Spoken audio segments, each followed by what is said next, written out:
کل نفس ذائقۃ الموت، یہ قرآن حکیم میں کئی دفعہ یہ آیت ریپیٹ ہوئی ہے کہ ہر جان کو موت کا مزہ چکھنا ہے، اور یہ بات بالکل طے ہے کہ ہر شخص کی موت کی جگہ، ٹائم، سیکنڈز تک اللہ تعالیٰ نے ڈیفائن کر دی ہے اس کی تقدیر میں، وہ آگے پیچھے نہیں ہو سکتی، نیور، ناٹ ایٹ آل۔ اور یہ جو بخاری مسلم میں آیا نا کہ جو شخص چاہتا ہے کہ اس کی عمر دراز کر دی جائے، اس کے رزق میں فراوانی ہو، وہ اپنے رشتہ داروں کے ساتھ حسن سلوک کرے، تو یہ بھی تقدیر میں لکھا ہوا ہوگا کہ اس کی عمر ہے 60 سال، لیکن یہ اپنے رشتہ داروں کے ساتھ حسن سلوک کرے گا، اللہ تعالیٰ اس کی عمر 70 سال کر دے گا، وہ بھی لکھا ہوگا، وہ 70 ہی ڈیفائن ہوئی ہے، وہ 60 کا 70 بننے کے بعد جو 70 ہے وہ اللہ تعالیٰ نے لکھا ہوا ہے، ٹھیک ہو گیا جی؟ تو یہ اللہ تعالیٰ کے یعنی فیصلے ہیں، قرآن حکیم بالکل واضح ہے۔ سورہ آل عمران میں آتا ہے کہ جب غزوہ احد کے موقع کے اوپر منافقین نے کہا نا کہ ہم نے اپنے بھائیوں کو منع کیا تھا کہ احد کے میدان میں نہ جاؤ ورنہ قتل ہو جاؤ گے، تو اللہ تعالیٰ نے فرمایا اگر ان کی موت کا وقت آ چکا ہوتا یہ خود کھینچے چلے جاتے اپنی مقتل گاہوں کی طرف، یہ اپنے آپ کو روک بھی نہ پاتے۔ پھر سورہ نساء میں آیا کہ تم اپنے آپ کو مضبوط قلعوں میں بھی بند کر لو نا، موت تمہیں وہاں پہ بھی آ کے جائے گی، وہ موت کو آپ ٹال نہیں سکتے، ایک لمحہ نہ آگے ہوگی نہ پیچھے۔ سورہ لقمان کے بالکل اینڈ میں آتا ہے نا کہ 5 علوم اللہ تعالیٰ کے ساتھ خاص ہیں، ان میں ایک ہے کہ کوئی جان نہیں جانتی کہ اس کو کس زمین میں موت آئے گی، ہاں اللہ تعالیٰ وحی کے ذریعے بتا دے، جیسے مسلم شریف میں حدیث ہے نبی صلی اللہ علیہ وآلہ وسلم نے غزوہ بدر سے ایک دن پہلے زمین پہ لکیریں کھینچ دی تھی بدر کے میدان میں، یہاں کل ابو جہل کی لاش ہوگی، یہاں عتبہ کی ہوگی، یہاں امیہ ابن خلف کی ہوگی۔ سر اب آپ عمر سیریز دیکھیں نا، وہاں آپ کو لاشیں پڑی ہوئی نظر بھی آئیں، ٹھیک ہو گیا جی؟ تو یہ آپ صلی اللہ علیہ وآلہ وسلم نے پہلے ڈیفائن کر دی تھی ساری چیزیں، تو یہ اللہ تعالیٰ نے آپ کو وحی کے ذریعے بتایا تھا، اللہ تعالیٰ بتا سکتا ہے اپنے پیغمبر کو، تو واقعی موت کا وقت مقرر ہے، وہ ٹل نہیں سکتا۔ لیکن اس پہ یہ بھی سوال ہوتا ہے کہ اگر کوئی شخص کسی کو قتل کر دے تو پھر اس کا کیا قصور ہے؟ وہ اللہ تعالیٰ کا ایک قانون ہے، اس نے مرنا تو تھا، اس میں کوئی شک نہیں ہے، لیکن دنیا میں اللہ تعالیٰ نے رولز اور ریگولیشن کے ساتھ دنیا کو جوڑا ہوا ہے۔ سورۃ البقرہ میں آیا کہ قصاص میں انسانیت کی زندگی ہے، سورۃ المائدہ میں آیا جس نے ایک جان کو ناحق قتل کیا اس نے پوری انسانیت کو قتل کیا، اور جس نے ایک شخص کی جان بچائی پوری انسانیت کی جان بچائی۔ لہٰذا یہ جو کوئی کسی کو قتل کرے گا تو قرآن میں ہے قصاص کے اندر انسانیت کی زندگی ہے۔ انسانیت 2 چیزوں میں چل رہی ہے، احترام جان اور احترام مال۔ اگر یہ 2 چیزیں نکل جائیں تو معاشرہ نہیں چل سکتا۔ گوروں کا معاشرہ ہم سے بہتر کیوں ہے؟ بغیر ریلیجن کے بھی احترام جان احترام مال ہے، جسٹس ہے، انصاف ہے، عدالتیں آزاد ہے، جہاں پہ احترام جان بھی احترام مال بھی ہے۔ سالوں تک وہ ثبوت ڈھونڈتے رہتے ہیں، اس کے بعد بندے کو پکڑتے ہیں، یا بندے پکڑ کے غائب ہو کے مر جاتے ہیں، ان کے رشتہ دار عدالتوں کے چکر کاٹتے رہتے ہیں کہ جی ہمارا بچہ اٹھایا گیا، نہ عدالتوں کو پتا ہوتا ہے نہ اور کسی کو پتا ہوتا ہے۔ تو یہ چیزیں تو پھر ظاہر ہے کہ ایک ریونج کریٹ کریں گی نا۔ ہم اس لیے کہتے ہیں عدالتوں کو آزاد ہونا چاہیے، عدالت سے اوپر کوئی نہیں ہونا چاہیے، عدالتیں آزاد ہوں گی باقی سارا سسٹم بہتر ہو جائے، ٹھیک ہو گیا؟ تو یہ یعنی اللہ تعالیٰ نے وقت مقرر کر دیا ہے، وہ آگے پیچھے نہیں ہوگا، اور آپ دیکھتے ہیں کتنے لوگ موت کے منہ سے واپس آ جاتے ہیں۔ حضرت خالد بن ولید رضی اللہ تعالیٰ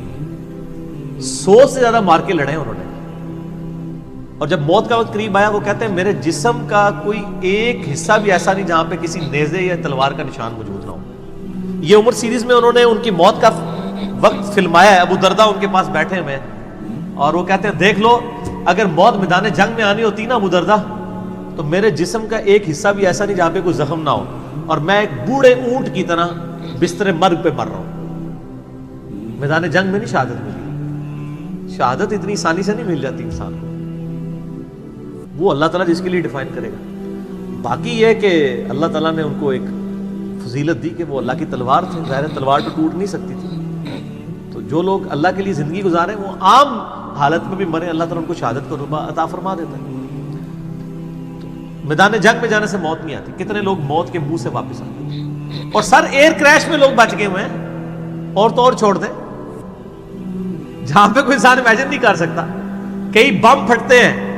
بندے مر جاتے ہیں، کسی عورت نے بچہ اٹھایا ہوا ہے، بچہ سیدھا سلامت مل جاتا ہے وہاں سے۔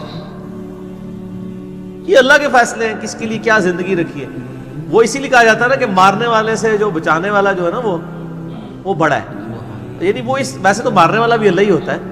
لیکن وہ اس حوالے سے کہا جاتا ہے کہ دنیا میں اگر کوئی سمجھتا ہے نا کسی شخص کو مار سکتا ہے تو، اور اگر اللہ نے اس کی موت نہیں لکھی ہوئی تو نہیں ہے۔ موت انسان کی زندگی کی حفاظت کرتی ہے سر۔ میری سب سے بڑی محافظ میری موت ہے۔ اگر میری موت لکھی ہوئی ہے نا 2050 کے اندر، پوری دنیا مل کے بھی مجھے 2049 میں بھی نہیں مار سکتی، آج 2018 میں تو تصور بھی نہیں۔ اور اگر میری زندگی لکھی ہوئی ہے 2018 میں ختم ہونی، چاہے وہ ایئر کریش کے اندر ہو، چاہے وہ ہارٹ فیٹ کے ذریعے ہو، چاہے وہ گردوں کے فیلئر کے ذریعے ہو، چاہے برین ہیمریج کے ذریعے ہو، کسی بھی ذریعے سے ہو، تو کوئی اسے بڑھا نہیں سکتا۔ دیکھ لینا آپ پچھلے دنوں کتنا بڑا ایک واقعہ ہوا ہے، یعنی ہمارے پاکستان میں 3 ٹائمز جو پرائم منسٹر رہے ہیں نواز شریف صاحب، ان کی بیوی 1 سال سے زیادہ وینٹیلیٹر کے اوپر رہی ہے۔ ان کے پاس پیسے کی کوئی کمی تھی؟ علاج کرانے کا کوئی ایشو تھا؟ سب کچھ کروایا ہے، بچا سکے؟ نہیں۔ غریب آدمی تو کہتا ہے پیسے ہوتے تو شاید بچ ہی جاتا۔ سر جن کے پاس پیسے ہیں وہ بچا کے بتاتے ہیں۔ موت کا وقت لکھا ہوا ہے سر، کوئی نہیں ٹال سکتا۔ صرف پیغمبر کے بارے میں بخاری مسلم میں آتا ہے، عائشہ کہتی ہیں کہ نبی صلی اللہ علیہ وآلہ وسلم فرمایا تھا کہ اللہ تعالیٰ انسان جو پیغمبر ہوتا ہے نا اس کے اوپر یہ آپشن رکھتا ہے کہ وہ چاہے تو ہمیشہ کے لیے زندہ رہے، چاہے اسے موت آ جائے۔ پیغمبر کے علاوہ کسی اور کے لیے یہ فضیلت نہیں ہے۔ اور کہتی ہیں کہ بخاری مسلم دونوں میں نے وفات النبی پہ مسئلہ 163 بھی ریکارڈ کروایا، اس میں میں نے بتایا تھا کہ عائشہ کہتی ہیں نبی صلی اللہ علیہ وآلہ وسلم اپنے موت کے وقت بار بار اوپر سر مبارک یعنی اٹھاتے تھے اور کہتے تھے اللہم الرفیق الاعلیٰ۔ تو کہتی ہیں کہ میں نے جان لیا کہ حضور اپنی صحت مند زمانے میں کہا کرتے تھے کہ موت کے وقت نبی کے اوپر پیش کیا جاتا ہے، چاہے تو وہ دنیا میں رہے چاہے اسے موت آ جائے۔ تو مجھے لگتا ہے کہ نبی علیہ السلام پہ اس وقت آفر وہ پیش کی جا رہی ہے اور آپ کہہ رہے ہیں اللہ مجھے رفیق الاعلیٰ کے ساتھ ملا لے۔ تو میں نے کہا مجھے اب پتہ چل گیا کہ آپ صلی اللہ علیہ وسلم کو یعنی وفات ہو جائے گی آپ کی۔ یہ نبی کے لیے خاص ہے، اور کسی کو کوئی آپشن نہیں ملتا۔ وہ بخاری مسلم میں موجود ہے نا حدیث، حضرت موسیٰ علیہ السلام کے پاس حضرت اسرائیل علیہ السلام، اسرائیل کا لفظ تو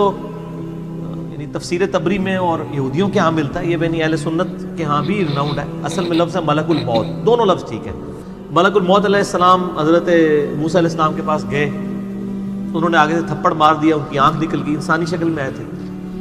تو وہ اللہ تعالیٰ کے پاس شکایت لے کے گئے کہ تو مجھے اس شخص کے پاس بھیج رہا ہے کہ جو مرنا نہیں چاہتا۔ اللہ تعالیٰ نے فرمایا اس کو جا کے کہو کہ تم جو ہے وہ بیل کی پشت کے اوپر ہاتھ رکھو، تمہارے ہاتھ کے نیچے جتنے بال آ جائیں گے نا اتنے سال بھی زندگی تمہاری اور بڑھا دی جائے، سینکڑوں سال۔ تو حضرت موسیٰ نے کہا اس کے بعد ان کا اس کے بعد موت،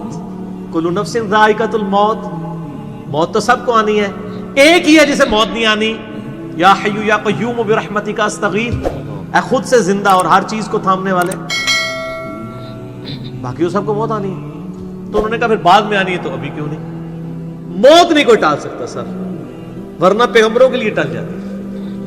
وہ پیغمبروں کو جو آفر بھی لگائی گئی ہے وہ یہ نہیں ہے کہ ہمیشہ زندہ رہیں گے، نہیں، قیامت تک، قیامت میں تو سب کو موت آ ہی جانی ہے، ٹھیک ہے نا۔ اور پھر ایک وہ وقت بھی ہوگا جب اللہ تعالیٰ پوچھے گا لمن الملک اليوم، تو کوئی جواب دینے والا نہیں ہوگا، سب کو موت آ چکی ہوگی، سارے فرشتے، جنات، انسان، مخلوقات، اللہ خود ہی جواب دے گا للہ الواحد القہار، سورہ المومن میں آتا ہے آج کے دن اس واحد قہار کی حکومت ہے۔ پھر اللہ تعالیٰ پوچھے گا کہاں ہے آج وہ جابر حکمران، بڑے بڑے بادشاہ کدھر ہیں؟ تو اللہ کے لیے کوئی مسئلہ ہے کسی کو یعنی پلک جھپکنے میں مثل دینا؟ تو موت اللہ تعالیٰ نے ڈیفائن کی، اور موت کیا آپ کو جو تکلیفیں پہنچتی ہیں سر وہ بھی ڈیفائن ہے قرآن میں، وَلَنَبْلُوَنَّكُمْ بِشَيْءٍ مِّنَ الْخَوْفِ وَالْجُوعِ وَالنَّقْصِ مِّنَ الْأَمْوَالِ وَالْأَنفُسِ وَالثَّمَرَاتِ، ہم ضرور تمہیں آزمائیں گے، تھوڑے سے خوف سے، بھوک سے، جان اور مال میں نقصان سے، پھر چیک کریں گے کون ہے صبر کرنے والا، اور جو صبر کرنے والا ہے اذا اصابتهم مصیبۃ قالوا انا للہ وانا الیہ راجعون۔ تو پھر ان لوگوں کے ساتھ اللہ تعالیٰ ہوتا ہے جو کہتے ہیں ہم بھی اللہ کی طرف سے آئے تھے، اللہ کی طرف چلے جائیں گے، یہ تکلیف بھی آئی تھی الٹیمیٹلی تو چلی جائے گی نا، ان اللہ مع الصابرین، اللہ تعالیٰ صبر کرنے والوں کے ساتھ ہے۔ اس حوالے سے ایک آیت قرآن حکیم کی بڑی کریٹیکل ہے، مجھے ضمناً یاد آ گئی، سورہ الحدید کے اندر ہے، بہت کریٹیکل آیت ہے، اور یہ ٹاپک قرآن حکیم میں صرف سورہ الحدید کے اندر ہی ایڈریس ہوا ہے، اور جس طریقے سے یہ شد و مت کے ساتھ بیان ہوا ہے نا، آیت نمبر 22-23، اعوذ باللہ من الشیطان الرجیم، ما اصاب من مصیبت فی الارض، کوئی مصیبت بھی زمین میں نہیں آتی، ولا فی انفسکم، اور نہ تمہاری جانوں میں، یعنی زمین پہ جتنے زلزلے آتے ہیں، طوفان آتے ہیں، سونامی آتے ہیں، قحط پڑتا ہے، یہ جتنے بھی عذاب آتے ہیں یا تکلیف آتی ہیں، اور نہ تمہاری جان میں، یعنی کسی کو کینسر ہوتا ہے، کسی کے گردے فیل ہوتے ہیں، کسی کی آنکھ ضائع جاتی ہے، کسی کے اوپر فالج کا اٹیک ہو جاتا ہے، کسی کو ہارٹ اٹیک ہوتا ہے، اللہ تعالیٰ فرماتا ہے یہ ساری تکلیف چاہے زمین پہ ہیں یا تمہاری جانوں پہ، الا فی کتاب من قبل ان نبرأها، وہ تو پہلے ہی ہم نے لوح محفوظ پہ لکھی ہوئی ہے، اس سے پہلے کہ ہم ان کو بھیجے، ڈیفائن ہے، ہونا ہے کہ فلاں تاریخ کو اتنے بجے اس کے ساتھ یہ ہوگا، یہ ڈیفائن ہے۔ ان ذالک علی اللہ یسیر، بے شک یہ اللہ کے لیے بہت آسان ہے، ٹینشن نہیں لینی کہ یار یہ کیسے ہو سکتا ہے کہ پہلے ہی پتا ہو، اربوں انسانوں کے ساتھ اربوں واقعات، اور صرف انسان نہیں باقی مخلوقات کے ساتھ، اللہ فرماتا ہے میرے لیے تو آسان ہے، لیکن اس کی ریزن بتائیے کیوں ہے، لِكَيْ لَا تَأْسَوْا عَلَى مَا فَاتَكُمْ، یہ ہم نے اس لیے کیا تاکہ جو تم سے بات، جو نعمت تم سے چھن جائے تم اس کے اوپر افسوس نہ کرو، وَلَا تَفْرَحُوا بِمَا آتَاكُمْ، اور نہ تم شیخی بگاڑو جو تمہیں نعمت ملے اس کے اوپر، اچھائی ملے تو یہ نہ کہو بڑا میرا کمال ہے، وہ تقدیر میں تھی، ملنی تھی، اور اگر کوئی چیز چھن جائے تو افسوس نہ کرو، وَاللَّهُ لَا يُحِبُّ كُلَّ مُخْتَالٍ فَخُورٍ، اللہ تعالیٰ کو شیخی بگاڑنے والے پسند نہیں ہے۔ یہ آیت نمبر 22-23 بتا رہی ہے سورۃ الحدید کی کہ زمین و آسمان پہ جتنی بھی تکلیف انسانوں پر، جنات پر، جانوروں پر آتی ہیں وہ ڈیفائنڈ ہے، اور انہی تکلیف میں سے ایک بڑی تکلیف موت ہے، وہ بھی ڈیفائنڈ ہے، وہ کوئی ٹال نہیں سکتا، کوئی کسی کی موت کو ٹال نہیں سکتا، اور نہ کوئی کسی شخص کو موت دے سکتا ہے۔ آپ دیکھیں لوگوں نے کتنی ایفرٹس کی ہیں، خود ہمارے نبی صلی اللہ علیہ وآلہ وسلم پہ کس قسم کی ایفرٹس کی گئی ہیں، اللہ تعالیٰ نے آپ کو کس طریقے سے مکے سے نکال کے مدینے تک پہنچا دیا، اور وہ بخاری مسلم میں بڑی مشہور حدیث ہے، آپ درخت کے نیچے آرام کر رہے تھے، تلوار سائیڈ پہ لٹکائی ہوئی تھی، ایک عرابی آیا دشمن، اس نے موقع غنیمت جانا کہ آپ سوئے ہوئے ہیں، اس نے تلوار اٹھائی اور نبی صلی اللہ علیہ وسلم کے یہاں پہ رکھ دی اور کہا محمد آج تجھے میرے ہاتھوں سے کون بچائے گا؟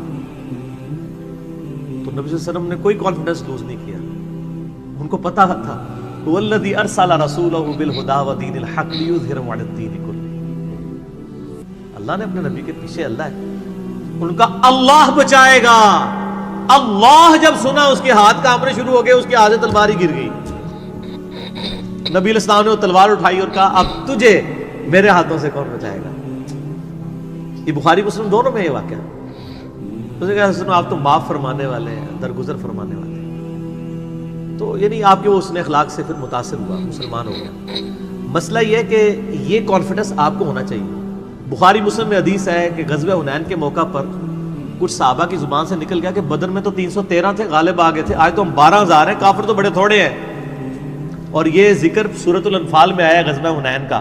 یہ فتح مکہ کے بعد ہوئی تھی یہ جنگ، مشرکین عرب سے آخری جنگ قبیلہ حوازن کے خلاف۔ اللہ کا مدد، جب تم نے یہ جملہ بولا نا پھر تمہیں بھاگنے کی جگہ نہیں ملتی تھی، حوازن کے لوگوں نے جب تیر چلائے تو 12,000 میں سے صرف 80 بندے نبی علیہ السلام کے ساتھ رہ گئے، باقی سب بھاگ گئے۔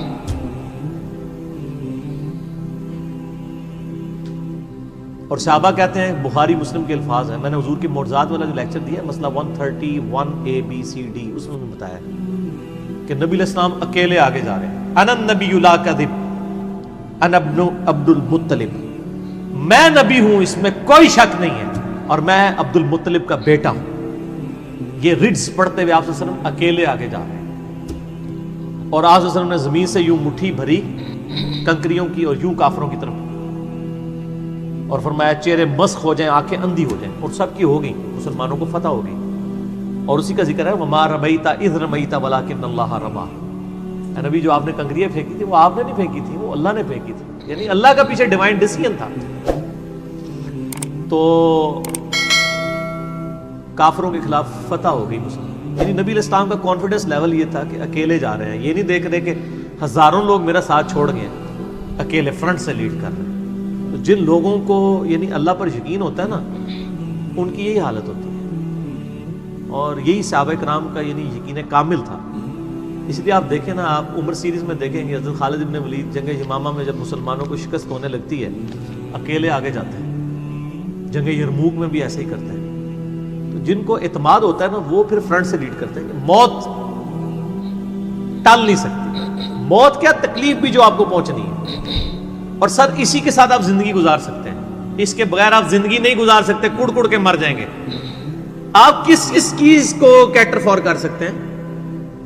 ہم یقین کریں صبح اسکول بچوں کو بھیجتے ہیں تو دعائیں پڑھتے رہتے ہیں۔ کیا ہو سکتا ہے؟ ایکسیڈنٹ ہو سکتا ہے، وہاں پہ بچہ جھولے سے گر سکتا ہے، کسی کی ہڈی ٹوٹ سکتی ہے، کان پٹی پہ لگ جائے ڈیتھ ہو سکتی ہے۔ یار اتنی چیزوں کو کون کاؤنٹر فار کر سکتا ہے؟ اللہ۔ تو اللہ پہ توکل کریں، اور جب تکلیف آ جائے انا للہ و انا الیہ راجعون۔ صحیح مسلم میں حدیث ہے، نبی صلی اللہ علیہ وآلہ وسلم نے فرمایا جو شخص تکلیف کے وقت فوراً پڑھ لے انا للہ و انا الیہ راجعون اللہم اجرنی فی مصیبتی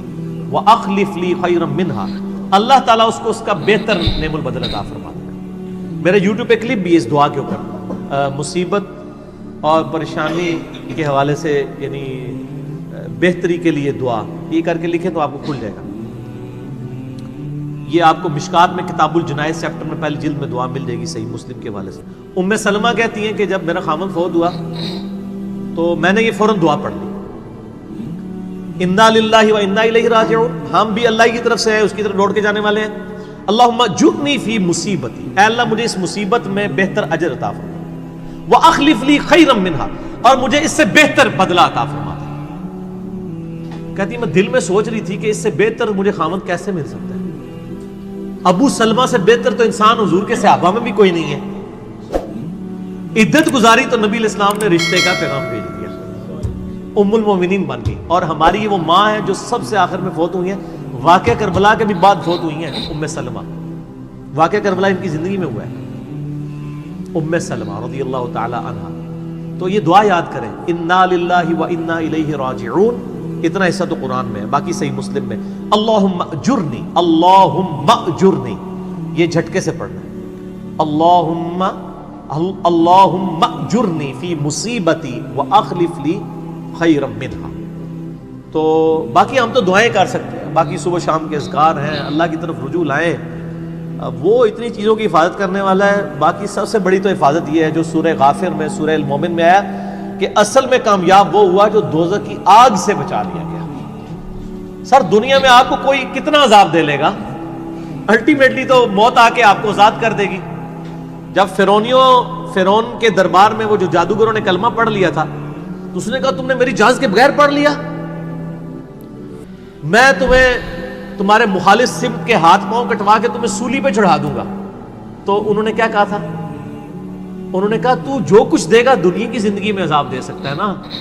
کوئی شخص کسی کے مرنے کے بعد تو اسے عذاب نہیں دے سکتا نا، وہ لاش تو بس لاش ہی پڑی ہے نا، اصل چیز تو روح تھی نا، تو تیرا اختیار تو دنیا کی زندگی تک ہے۔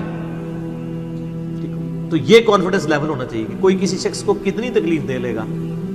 موت تو پھر بہرحال تکلیف سے آزادی کا ذریعہ بن جائے گی۔ اگر پھر اللہ کی مرضی کی زندگی گزاری ہے تو آزادی کا ذریعہ ہے، ورنہ اب تو کہتے ہیں کہ مر جائیں گے، مر کے بھی نہ چین پائے تو کدھر جائیں گے؟ تو سر یہ لوگ تو کہہ دیتے ہیں نا مر گئی تو جان چھٹی، نہ، مرنے تو بعد جان پھڑی گئی، چھٹی اس کی جس نے دنیا اللہ کی مرضی کی گزاری، جس نے دنیا اپنی مرضی کی گزاری تو اس کی جان تو پھر مرنے کے بعد اور پھنس گئی۔